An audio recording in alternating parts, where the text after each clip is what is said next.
ദിവസത്തെ ശബരിമല ഉത്സവത്തിന് കൊടിയേറി. തിങ്കളാഴ്ച 11:30-നും 12-നും മധ്യേയുള്ള മുഹൂർത്തത്തിലാണ് കൊടിയേറ്റിയത്.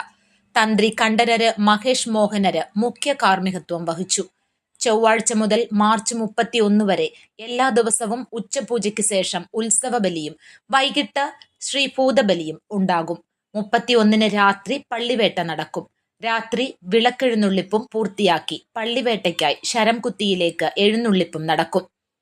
പള്ളിവേട്ടയ്ക്ക് ശേഷം മടങ്ങിയെത്തി ശ്രീകോവിലിന് പുറത്ത് പ്രത്യേകം തയ്യാറാക്കിയ അറയിലാണ് ദേവന്റെ പള്ളിയുറക്കം. ഉത്സവത്തിന് സമാപനം കുറിച്ച് ഏപ്രിൽ 1-ന് ഉച്ചയ്ക്ക് പമ്പയിൽ ആറാട്ട് നടക്കും.